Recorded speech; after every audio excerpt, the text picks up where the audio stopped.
37-year-old female patient came to me maybe 3 years ago with new onset of severe facial pain on the left side. I asked her, well, have you had any dental work done, pulled a wisdom tooth, for example, before this? She said no. Well, have you had any head neck injury prior to this? No.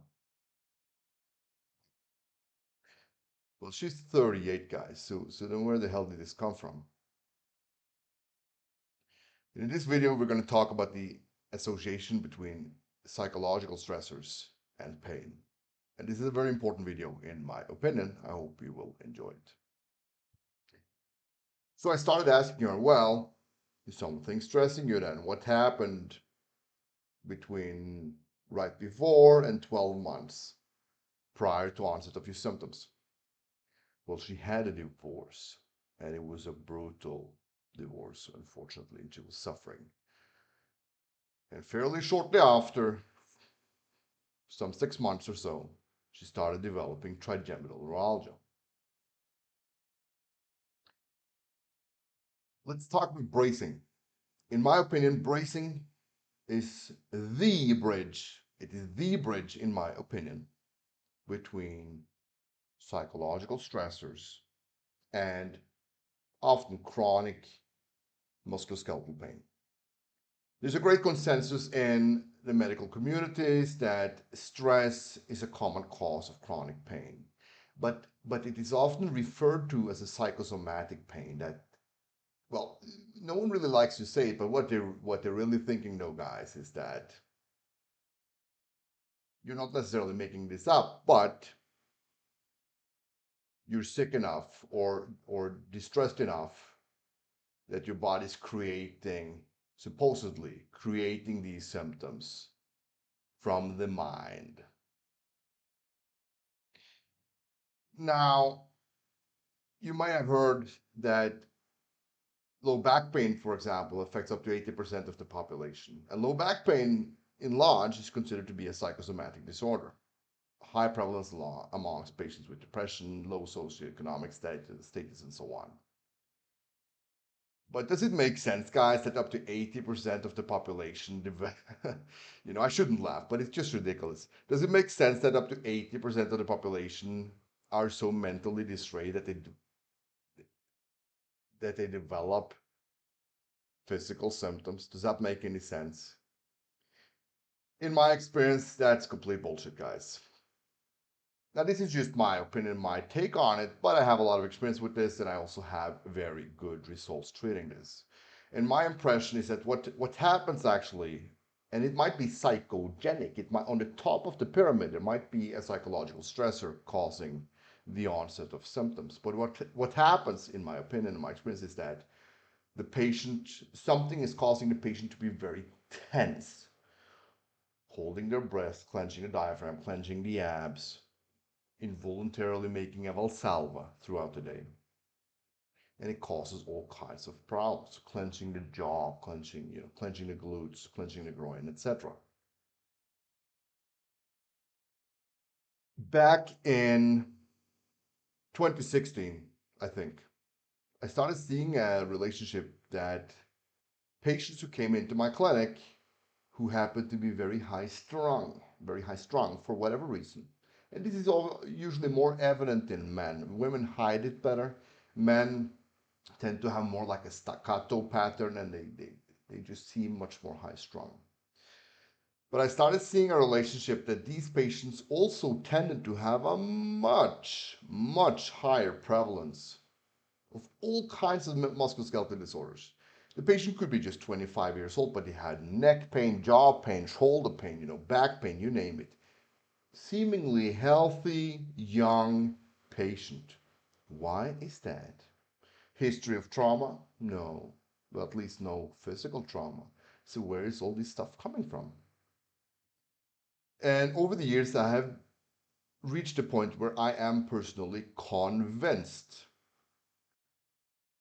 that it is not necessarily the stress itself that causes your mind to generate these afflictions, these physical afflictions or imaginary afflictions. Call them what you want. My impression is that the patient's mental status causes them to be very tense.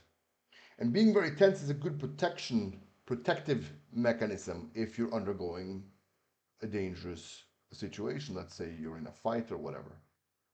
But if you're tensing up and you're just sitting in your chair or walking around and nothing's happening, this protective response will damage your body. And I've seen this over and over and over, that when patients develop especially chronic pain for seemingly no reason, out of the blue, if you will, and they're not recovering, the first suspicion should be some kind of mental distress.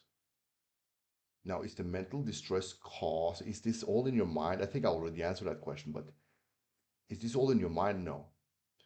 The mental distress causes tension, and the degree of tension often amplified with the degree of bad posture, in my experience. It's the amplifying factor. But regardless, even if your posture is good, if you're extremely tense, it is literally my impression that this damages your body. This damages your body.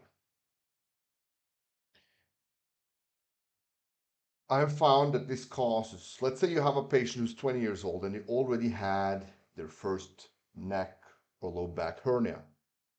They're seemingly fit, in good shape. You should not have a hernia in your spine when you're 20 years old, guys. Even 25. Stress and bracing, clenching should be your main suspicion. I found that neuropathies are especially common in patients who clench. They are highly predisposed to developing thoracic outlet syndrome. Yes, high stress is a common inductor of thoracic outlet syndrome because they hold their breath. It causes problems with the scalenes, not over a couple of weeks, but over the course of years, guys. Years of being tense causes this. It also causes lumbosacral plexus entrapment syndrome. I really found that patients who are very tense, they develop deep muscle dysfunctions. And unfortunately, through or adjacent to the deep musculature, especially the scalenes, the psoas major, the piriformis, is where the nervous plexuses emerge, and you can get entrapment at these sites. And many, it's not rare, many patients do develop entrapments at these sites. I've also found that a lot of patients, when they clench, they develop intermittently high blood pressures. Let me give you an example. A patient who has white coat syndrome or fear of doctors, health anxiety, when they go to get their blood pressures taken, it might be through the roof, but it's just stress related. You know, we tend to just laugh it off. It's just anxiety. But is it just anxiety, guys? If your mental stress is able to generate a blood pressure of 200 milligrams of mercury, imagine if you're stressed all the time. Imagine. Now we can understand why these patients develop severe fatigue, headaches, dizziness, and so on. It's not just in their minds, it is the bracing.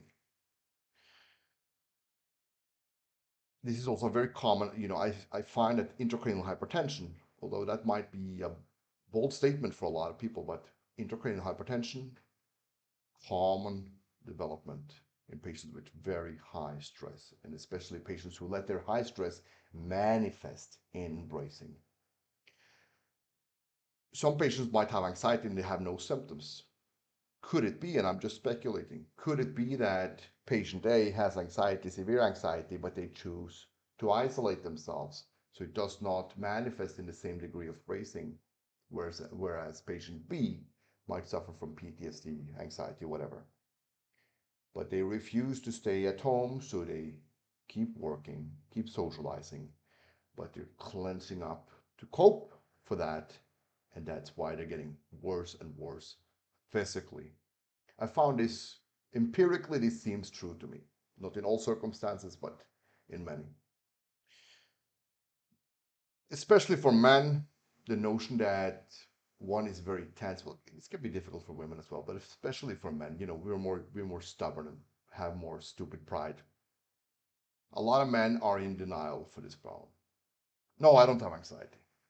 Okay, but you have all this chronic stuff going on and you're in good shape. You're just 27. Why? No, no, no, no, that's not my problem. And then months or maybe years later, they find that they're clenching, constantly clenched up, constantly clenched up. All right, guys. How do you assess for this? Well, the first is that you need to be aware of the notion that you could be suffering from this. If you're having a lot of headaches, fatigue, dizziness, pain in your chest or your arms or your legs or your hips, and it just doesn't go away, and you're seemingly healthy, you might be a clencher. And resolving this could be one of the best things that you ever do for your health, guys, because it's technically free. You just need to learn how to do it and admit to yourself that, yes, I might have this problem. I recommend that every 15, 30, 45 minutes throughout the day, you use your fingers. Don't just trust what you feel, because people get so accustomed to this that they're not aware of what they're doing. So use your fingers, and then you want to touch your abdomen, poke it like this. Poke it like this. You touch your abdomen, you touch your diaphragm, you touch your pecs, touch your suprahyoid. That's for jaw pain patients or facial pain patients usually. You can also touch the masseter muscles or the temporalis muscles. Touch your groin, touch your glutes, touch your quads. If you catch yourself, now the point of this is that you want to kind of check yourself without modifying it. You don't want to breathe first and then check yourself. No, you want to catch yourself in the act of being tense. Because if you catch yourself in the act, now you're aware that you have the problem. So you try to catch yourself in the act of being tense.